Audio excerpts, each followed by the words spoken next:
Success in business today requires not only book smarts and technical know-how, but also emotional intelligence, a term used to describe knowledge of one's own emotional communication and ability to manage others' emotional communication. The title for this talk then, Emotional Intelligence for Business Management. Robert Sternberg, professor of human development at Cornell University, is quoted as saying the correlation between high IQ and real-world success may be as small as 4 to 10%. Exciting, as the 90% then that remains involves many other types of intelligence, and some that are able to be improved upon with effort and time. While many types of intelligence exist and can be measured, such as logical mathematical intelligence, musical intelligence, and linguistic intelligence, to name just a few, Daniel Goleman notes in his work, Bringing Emotional Intelligence to the Workplace, that emotional intelligence refers to a different way of being smart. My name is Mark Comer. I'm a student at St. Ambrose, and I'm also an ordained deacon in the Catholic Church.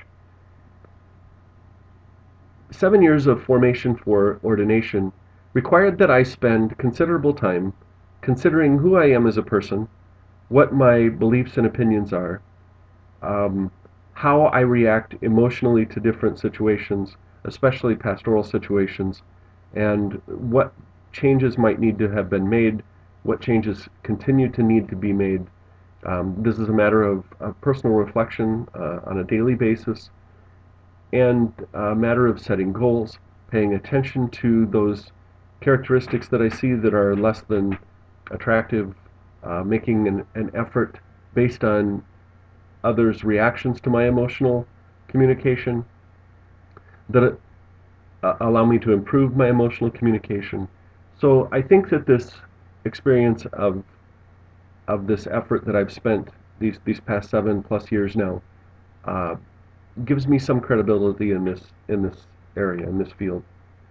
So I will describe then today 3 main points: emotional intelligence, what it is, why it is important, and ways that we can attain it and master it.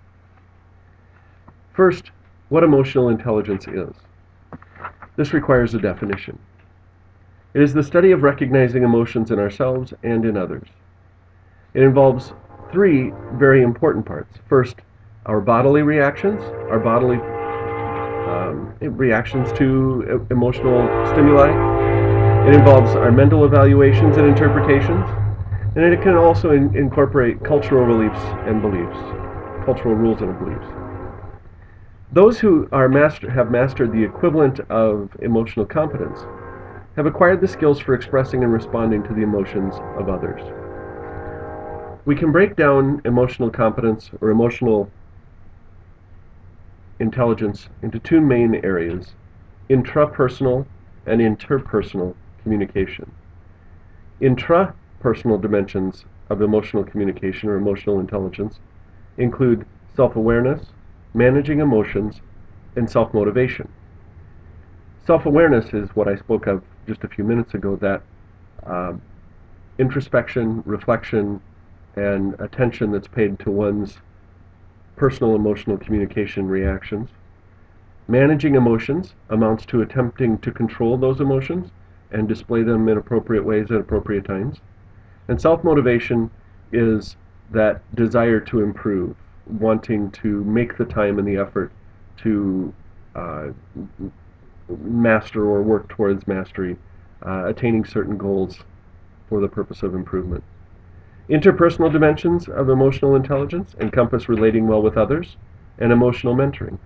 Relating well with others is that skill that our parents began teaching us when we were quite young, learning how to play with one another in the playpen or in the sand yard, in the sand lot outside, sharing with one another, reacting appropriately to stimuli between different children, and especially as we continue to mature and age and go through school, we continue to work on those skills, and they're skills that we can continue to work on even as an adult. Emotional mentoring is what your parents were doing when you were little. They were teaching you the proper response to different emotions, and also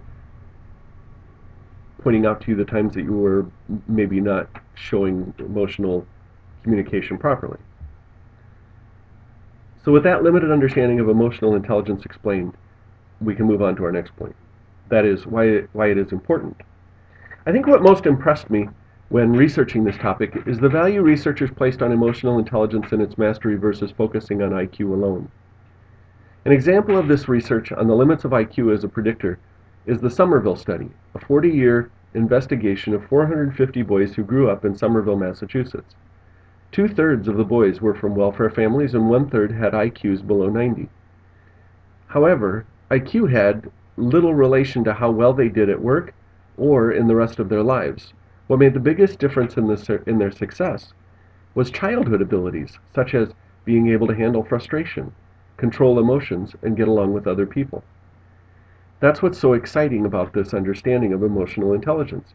It's something that we can learn, it's something that we can improve upon, it's something that can continue to grow with us as we grow, and we can become good enough at it that we can teach it and manage it in others. The benefits outweigh, or the benefits are endless, really. The potential for improvement is continual. So having discussed a little bit as to why emotional communication is important, we can move on to the final and third point, which is ways that we can attain and improve our emotional communication. This is a topic that, or a subject of study that really has only been popular since the 1990s. Yet, in that period of time, less than 20 years, there has been considerable research done and very wide agreement that it's true that this is an area in our lives that we can have positive effect on, that we can have positive change and experience continual growth, and even continual growth in others encouraged by ourselves. So some of the ways that we might attain or master emotional communication would involve, as I mentioned earlier, that intentional reflection, that intentional introspection, watching our interactions with others, watching others interact with us, watching how our emotional reactions are accepted and mirrored by others, asking, particularly members of our family, people who know us well, for honest feedback, looking at those that we notice have success, especially in the business place with emotional intelligence, how we're doing, getting their perspective on our reactions, on our management of our emotions, paying attention in evaluations at work, taking classes like this class that's being offered at St. Ambrose, and paying close attention to what's being taught, not just floating through it quickly, but rather really trying to gain as much as possible from it to improve and to allow one to continue to improve in the future. Not only this class at St. Ambrose, but there are classes everywhere. As a matter of fact, on this particular topic, there are myriad books that are very good, that would very specifically work with each person's needs in any field, whether it be in the workplace, in personal life, in marriage, or in dating relationships, in any form of relationship situation. And all of those are important ways that we can continue to improve our emotional IQ. So to attempt to kind of package these few small thoughts, I've addressed what emotional intelligence is, why it's important, and ways that we can attain it. So I will, I think, restate my thesis statement, which was, success in business today requires not only book smarts and technical know-how, but also emotional intelligence, a term used to describe our emotional intelligence, our ability to communicate emotionally, and also being able to manage and affect others' emotional communication in a positive way. As I consider the ramifications of the conversation that we've just had, regarding the potential that understanding emotional intelligence holds for those concerned about being successful at any endeavor involving relationships, it occurs to me that any real effort to improve our EI may involve actual discomfort or even pain. I believe, based on my study of this topic, that more than just practicing emotional control, one must first determine where they may be lacking in EI. This process would certainly involve honesty with oneself and seeking honesty from others. No need to practice what one has already mastered. It is in learning our weaknesses that we have the potential for real improvement. Intentionally study those you know to be successful in creating relationships of all sorts, but for the purpose of business, those whose skills are admirable in the workplace.